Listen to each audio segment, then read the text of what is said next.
Good morning dear students. बच्चों, मैंने कई लोगों को जब बच्चों को फोन किया तो वो बता रहे थे बच्चे कि कुछ इंटीग्रेशन में शुरुआती दौर में दिक्कत आ रही है। तो मैं आपको फिर से एक चीज रिपीट कर रहा हूं बच्चों और बच्चों। सबसे पहले हमने आपको जो वीडियो दिया था उसे आप ध्यान से देखिए। उसमें मैंने इंटीग्रेशन की डेफिनेशन देते हुए शुरुआती जो फार्मूले हैं वो आपको बताए बच्चों। वो फार्मूले बताने के बाद क्या हुआ कि मैंने कहा था जितने भी क्वेश्चन हैं वो हमारे इन्हीं फार्मूलों की तरफ आएंगे और वहीं पर इंटीग्रेशन को पूरा मान लिया जाएगा। अगर वहां तक हम नहीं पहुंच पाए इसका मतलब है कि हमारा रास्ता गलत है और वहां तक हमें पहुंचना ही। अभी तक जितने हमने दिए फार्मूले अभी और हैं, फिर हम वहां तक पहुंचा करेंगे। तो वो इंटीग्रेशन तो बहुत नॉर्मल थे। जैसे कि बच्चों उसके नॉर्मलिटी की बात ये थी कि जैसे कि अगर 10 स्क्वायर एक्स का इंटीग्रेशन करना है तो इसका फार्मूला नहीं था तो इसे लिखा जा सकता है सेक स्क्वायर एक्स माइनस 1 और dx। अब दोनों का इंटीग्रेशन बच्चों अलग अलग कर लीजिए। Sec square x dx minus 1 into dx। और बच्चों सेक स्क्वायर एक्स का इंटीग्रेशन बहुत इजी तरीके से होता है। 10x और 1 का बच्चों x हो जाता है। सेक स्क्वायर एक्स का 10x और 1 का x। 1 का x क्या होता है? x की पावर 0। तो x की पावर n वाला जैसे होता है वैसे हो जाएगा x की पावर 0 प्लस 1 अपॉन 0 प्लस 1। बच्चों बहुत क्लियर कट बात है कि हमें अपने क्वेश्चन को फार्मूले की तरफ मोड़ देना है। उसका एक बढ़िया एग्जांपल हमने 10 स्क्वायर एक्स dx आपको दे दिया। ये फर्स्ट एक्सरसाइज या सेकंड एक्सरसाइज दोनों के लिए ऐसे ही क्वेश्चन आपको दिए गए थे। फर्स्ट में तो बहुत नॉर्मल है। फिर बच्चों उसके बाद आगे हम लोग जब बढ़े तब हम लोगों को ये हमें बताना पड़ा, थोड़ा सा ध्यान से देखिए कि e की पावर x का इंटीग्रेशन अगर बच्चों e की पावर x होता है और प्लस c तो e की पावर t का इंटीग्रेशन e की पावर t प्लस c हो जाएगा। e की पावर y का e की पावर y प्लस c। शर्त यह है कि e की पावर t का इंटीग्रेशन t के रेस्पेक्ट में हो रहा है, e की पावर y का y के रेस्पेक्ट में होगा बच्चों, ठीक है। लेकिन फिर आगे उसके बहुत एक सब्स्टिट्यूशन वाला टर्म आया और उसके लिए मैं आपको एक एग्जांपल देके समझा रहा हूं। या थोड़ा सा रिपीट मान लीजिए, जब चीजें नहीं समझ में आती तो रिपीट करना पड़ता है चीजों को कि e की पावर mx का बच्चों इंटीग्रेशन करना है। हमने सुना है e की पावर x का इंटीग्रेशन। अब e की पावर x का इंटीग्रेशन सुना है तो mx को हम t ले लेते हैं। और बच्चों हमने ये कहा था कि t is equal to mx हो जाएगा और dt ओवर dx निकाल लीजिए और ये हो जाएगा m इंटू 1। तो m इंटू 1 m हो गया। तो बच्चों dt is equal to m dx हो जाएगा। तो dx is equal to 1 by m dt। ये हो गया 1 बाई m dt। मतलब कहने का है कि अगर x t से चेंज होता है तो dx किससे चेंज होगा? 1 बाई m dt से। ये भी निकाल लिया। यानी अगर mx नाम का वेरिएबल चेंज हो रहा है तो dx भी चेंज होगा। और 1 अपॉन m dt हो गया। 1 अपॉन m t से फ्री है वो वैल्यू बाहर आ जाएगी क्योंकि अब वेरिएबल हो गया t। तो t के अलावा जो वैल्यूज होगी वो बाहर आ जाएंगे। ऐसा कभी ना कहिएगा कि x में भी रहे इंटीग्रेशन के अंदर और t में भी रहे, दोनों वेरिएबल रहे ना। कुछ लोग ऐसा करते हैं और ऐसा समझते भी हैं, वो गलत।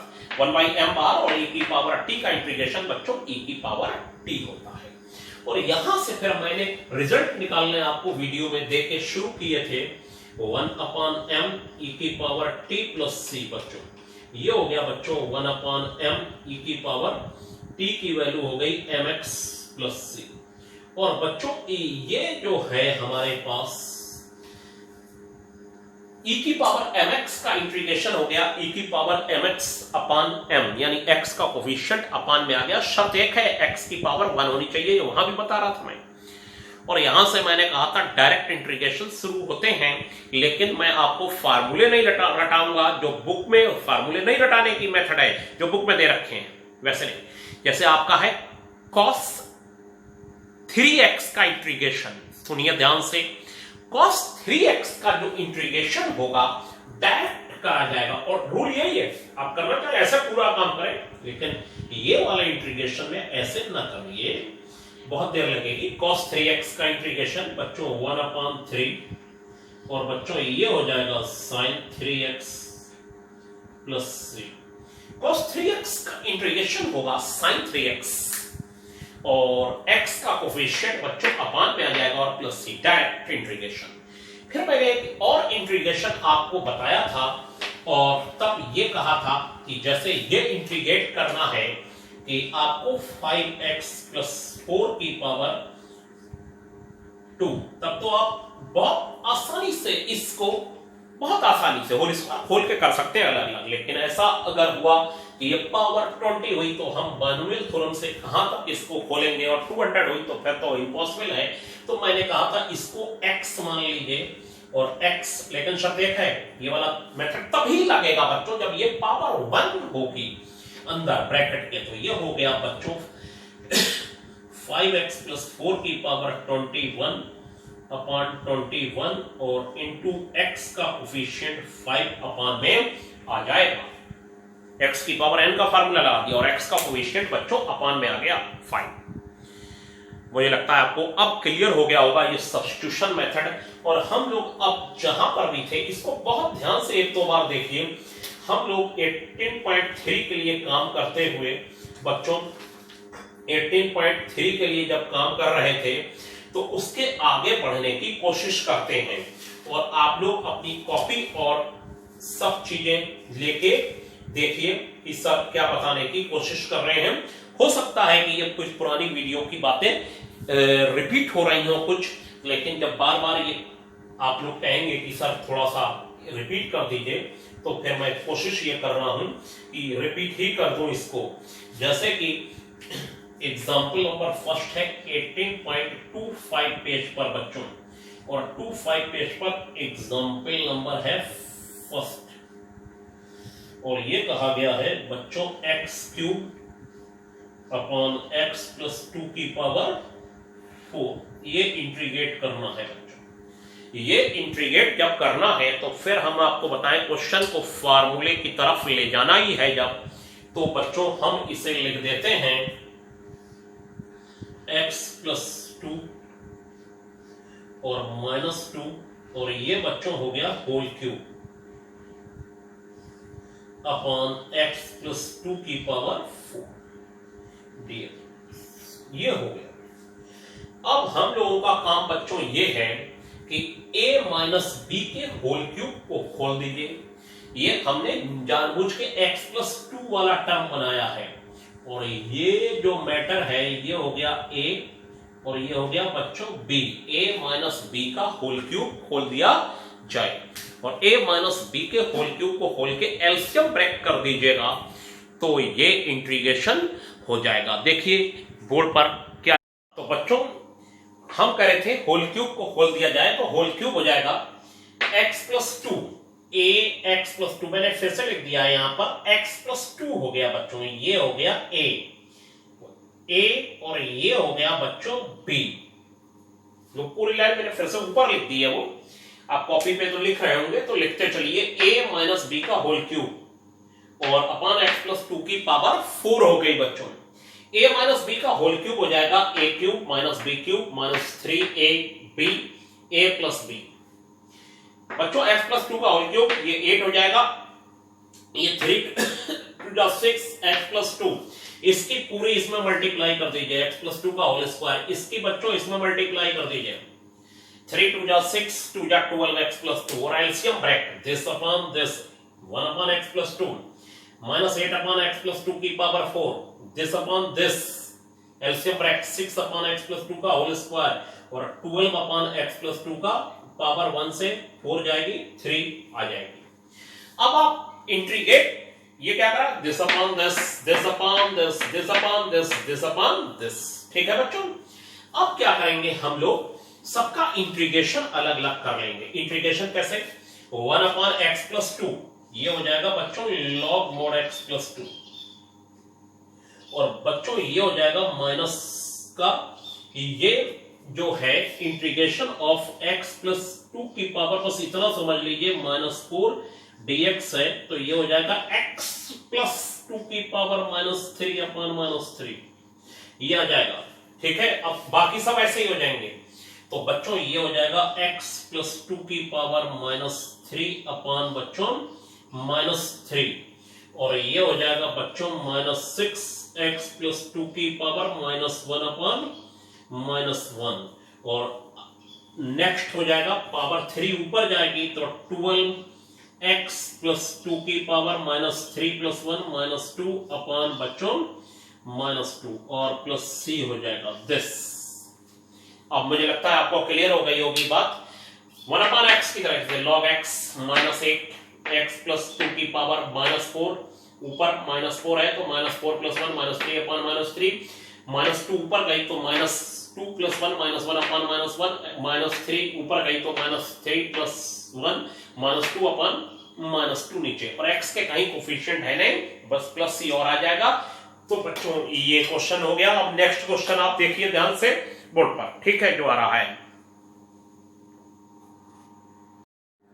अब बच्चों हम लोग फोर्थ का फर्स्ट पार्ट एक इंटीग्रेशन कर रहे हैं, और बच्चों इसमें न्यूमरेटर और डिनोमिनेटर दोनों में पॉलिनोमियल है, और बच्चों न्यूमरेटर में जो पॉलिनोमियल है वो 3 डिग्री का है, और डिनोमिनेटर का पॉलिनोमियल 1 डिग्री का है। न्यूमरेटर के पॉलिनोमियल की डिग्री और डिनोमिनेटर के पॉलिनोमियल के डिग्री के इक्वल है या ग्रेटर है, तो सबसे पहला काम इंटीग्रेशन का एक रूल है, इसी क्वेश्चन में इस सब क्वेश्चनों के लिए रूल बना दिया हमने कि न्यूमरेटर का पॉलिनोमियल डिनोमिनेटर के पॉलिनोमियल से डिग्री में बराबर है या ग्रेटर है, तो सबसे पहले डिवाइड कर दीजिए।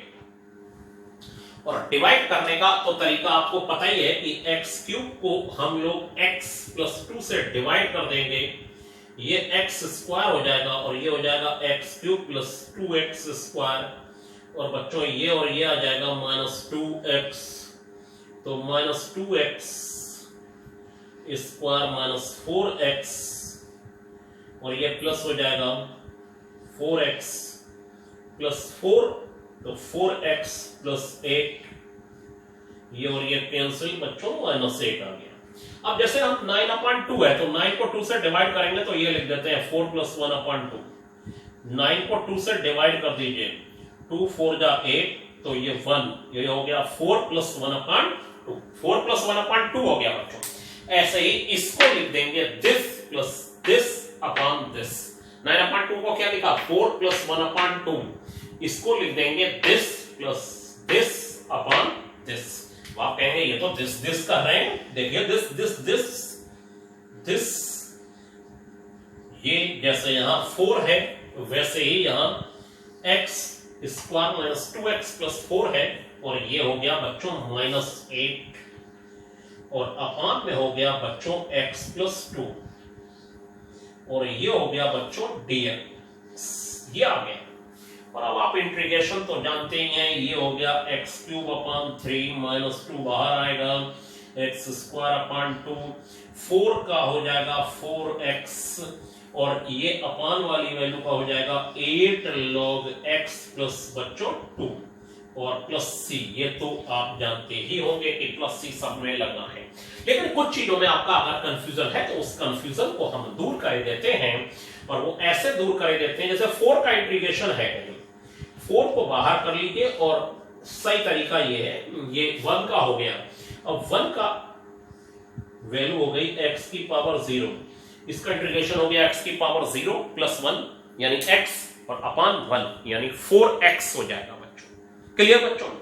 अब इस एक्सरसाइज को बच्चों करिएगा और पिछला जरूर रिपीट कर लीजिएगा, और तभी आपको बातें समझ में आएंगी। तो बच्चों आज के लिए इतना ही, थैंक यू।